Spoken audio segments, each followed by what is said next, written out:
আসসালামু আলাইকুম। আমি নাজনীন সুলতানা বলছি ব্রাহ্মণবাড়িয়া থেকে। কাছে এবং দূরে, দেশ এবং দেশের বাহিরে যে যেখান থেকে বসে আজকে আমার এই ভিডিওটি দেখছেন, আশা করি আল্লাহর অশেষ রহমতে সবাই অনেক বেশি ভালো আছেন। আলহামদুলিল্লাহ, আমিও ভালো আছি। বাংলাদেশি ব্লগার বিডি নাজনীন সুলতানা চ্যানেলে আপনাদের আরও একবার স্বাগতম। নতুন একটি ব্লগ নিয়ে আবারও আপনাদের মাঝে চলে এসেছি। আশা করি আমার এই ব্লগটি আপনাদের কাছে ভালো লাগবে। এই ব্লগটি শুরু করেছিলাম আমি বিকেল 3টার দিকে আমি আপনাদের সাথে শেয়ার করছি। দুই বোন মিলে অনেক দিন পর বিকেলবেলা একসাথে ঘুরতে বের হলাম। আর আমার ছোট মামি আমাকে বেশ কয়েকদিন ধরে বলছিল যে আমাকে নিয়ে একটু ঘুরতে বের হবে, তো আমি তো যেতে পারছিলাম না, সময় হচ্ছিল না। তো আজকে ভাবলাম যে মামিও যেহেতু বলছে তো করে তো যাই, আর আমি একা যাব কেন, আমার বোনকেও সাথে করে নিয়ে যাই। মামি কল দিয়ে বলছিল আসো তোমাদেরকে আজকে নিয়ে ঘুরতে যাব। প্রথমে না করেছিলাম, পরে আবার রাজি হয়েছি। বোনকে জিজ্ঞেস করেছিলাম যে যাবা কি না, পরে বললো আচ্ছা ঠিক আছে। তো একসাথে দুই বোন বের হয়েছি, আর প্রথমেই কিন্তু মামাদের বাড়িতে এসেছি, মামিকে নিয়ে একসাথে যাব। আর এখানে এই জিনিসটা দেখে কিন্তু খুব হাসি পাচ্ছিল।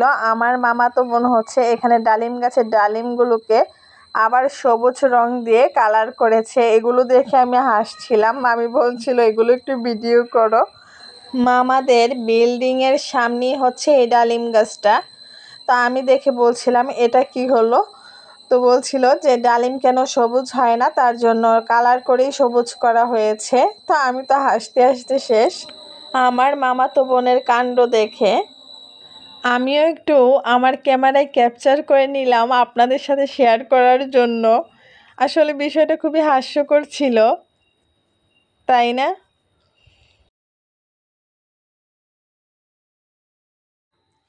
আর এই পাশে হচ্ছে এখানে কবুতর পালা হয় আমার মামাতো ভাই কবুতর পালে। তো আমি হচ্ছে এখানে এসে দেখি দুইটা কবুতর বসে আছে, মাশাআল্লাহ দুইটাই কিন্তু সাদা ছিল। আমি একটু হাত দিয়ে নাড়াচাড়া করছিলাম, তো এগুলো কিন্তু চুপচাপ বসেছিল, পরে কিন্তু উঠে দাঁড়িয়েছে। আগে কিন্তু মাশাআল্লাহ অনেক কবুতর ছিল, কিন্তু এখন কম। আমার কাছে কিন্তু অনেক ভালো লাগছিল কবুতরগুলো দেখে, যেভাবে বসে আছে। বাসা থেকে যখন বের হয়েছি তখন কিন্তু আকাশটা মেঘলা ছিল, আর যখন বের হয়ে হাঁটা শুরু করেছি রাস্তায় তখন দেখি যে অনেক বেশি রোদ, মানে তাকানো যাচ্ছিল না সামনের দিকে, এত বেশি রোদ ছিল আর গরম লাগতেছিল। আমি আমার বোনকে বলছিলাম যে আমি যদি জানতাম বের হওয়ার পরে এইভাবে রোদ উঠবে বিকেলে, তাহলে আমি কখনোই বের হতাম না বাসা থেকে। আর এই কয়েকদিন কিন্তু বৃষ্টি হয়েছে, তারপর গরম কিন্তু অনেক ছিল, প্রচণ্ড গরম ছিল। আর আমরা কিন্তু হেঁটে যাব, তার জন্য কিন্তু গাড়ি নেই। তখন মনে হচ্ছিল যে গাড়ি নিলেই ভালো হতো, গাড়ি দিয়ে চলে যেতাম, আসার সময় তো আর এত রোদ থাকতো না, তখন না হয় হেঁটে আসতাম। এখন আর কি করার, হেঁটেই যেতে হবে, মাঝ রাস্তায় তো আর গাড়ি পাওয়া যাবে না। রাস্তার পাশেই একটা নারিকেল গাছে কি সুন্দর বাবুই পাখির বাসা, দেখে খুব ভালো লাগছিল। অনেকগুলো বাবুই পাখির বাসা ছিল এই গাছটিতে। এটা ছিল নারিকেল গাছ নারিকেল গাছই ছিল। আর সবার অবস্থা দেখেন, আমি ভিডিও করছি আমাকে রেখেই চলে গেছে, আমি কত পিছনে পড়ে গিয়েছি, আমাকে রেখে সবাই চলে গিয়েছে। আর দেখেন এখন কিন্তু রোদ নেই, একদমই রোদ নেই, আস্তে আস্তে কিন্তু একটা পড়ন্ত বিকেল পেয়েছি। আসলে এরকম একটা পড়ন্ত বিকেল উপভোগ করতে কার না ভালো লাগে। আমি তো এই পড়ন্ত বিকেলটাকে খুব সুন্দরভাবে উপভোগ করেছি। ছোটবেলায় অনেক আশা হতো এই জায়গাগুলোতে, কিন্তু এখন তো আর আগের মতো সময় সুযোগ করে উঠতে পারি না। এখন যতটুকু আশা হয় শুধু কিছু সুন্দর সময় উপভোগ করার জন্য।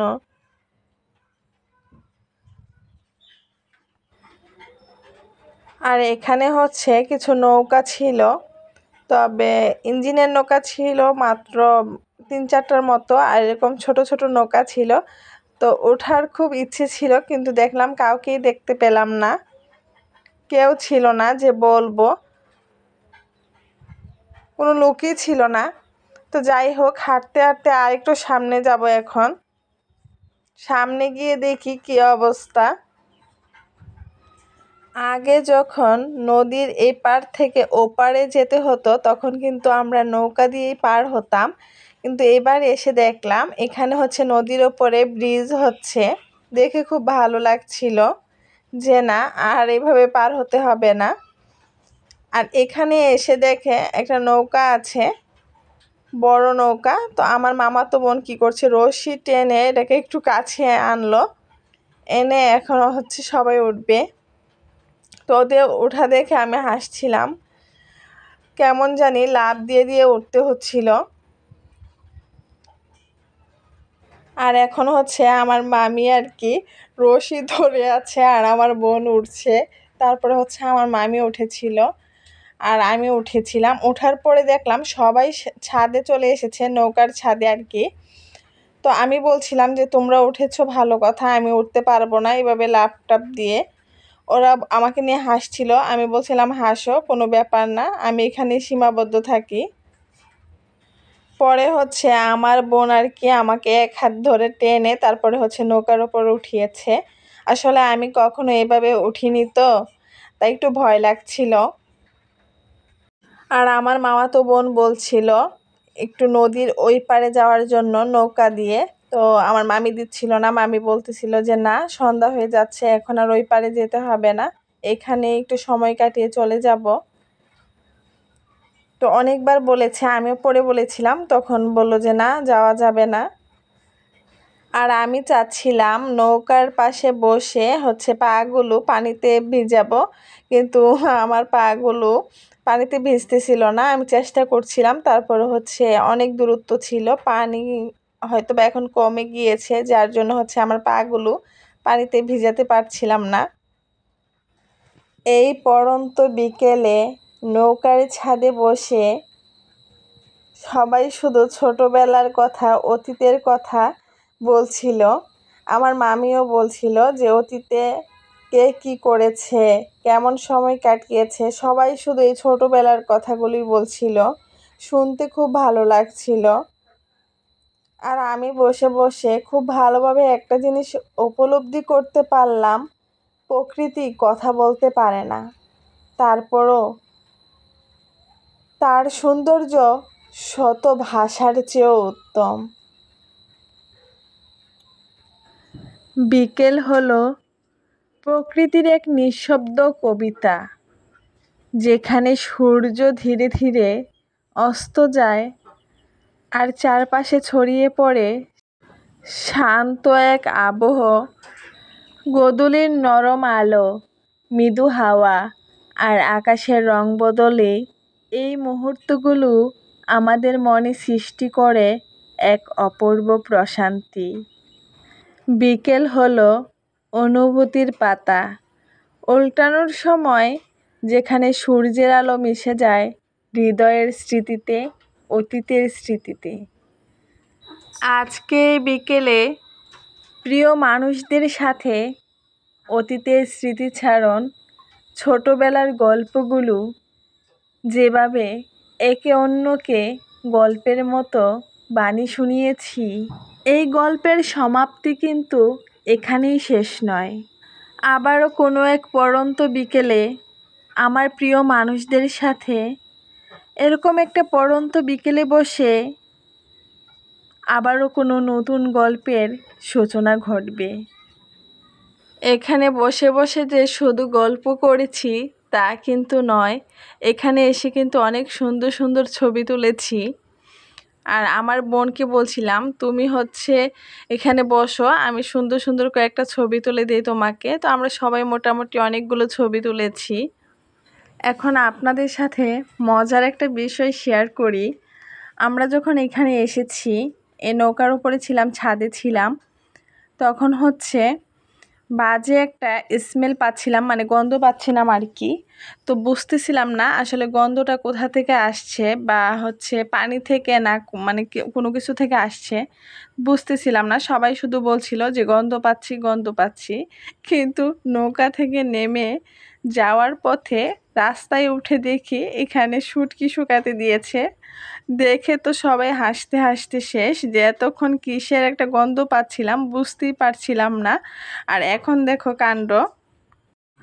যাওয়ার সময় কিন্তু আমরা কেউ দেখিনি এখানে যে শুটকি শুকাতে দিয়েছে, আর পাশেই ছিল জাল, মাছ ধরার জাল আর কি, জালগুলো শুকাতে দিয়েছে। তো অনেক সময় তো জাল থেকেও একটা স্মেল আসে, গন্ধ পাওয়া যায়। তো বারবার বলছিল যে না জাল থেকে না, কিন্তু এখানে যে শুটকি শুকাতে দিয়েছে সেটা তো কেউ বুঝতে পারেনি। আর এবার হচ্ছে বাসায় ফেরার পালা। আর এখানে হচ্ছে রাস্তার পাশ থেকে আর কি একটা দোকান থেকে মামি হচ্ছে চিপস, তারপরে হচ্ছে স্প্রাইট কিনে দিয়েছিল। আরও অনেক কিছু কিনে দিতে চেয়েছিল, আমি নেইনি, বলেছি যে না এগুলো হলেই চলবে। মামি চাচ্ছিল আইসক্রিম কিনে দেওয়ার জন্য, কিন্তু ওইদিকে যেহেতু কোনো ভালো দোকান নেই, তো আইসক্রিমও ছিল না। যাওয়ার সময় হচ্ছে আমরা হেঁটে হেঁটেই কিন্তু বাসায় গিয়েছিলাম, কারণ হচ্ছে যাওয়ার সময় তো প্রায় সন্ধ্যা হয়ে এসেছিল। তাই কিন্তু ঠান্ডা ঠান্ডা লাগছিল, আর হচ্ছে কোনো রোদ ছিল না, তো ভালো লাগছিল। গল্প করতে করতে চলে যাচ্ছিলাম আর বলছিলাম যে আগের ভিউটাই হচ্ছে এই জায়গায়, আগের ভিউটাই সুন্দর ছিল, ভালো লাগতো। অনেক অনেক বেশি ধন্যবাদ আমার মামিকে এত সুন্দর একটা বিকেলে আমাদের সাথে সঙ্গ দেওয়ার জন্য। সবাই অনেক বেশি দোয়া করবেন আমার মামিদের জন্য, আল্লাহ যেন আমার মামিদেরকে নেক হায়াত দান করেন।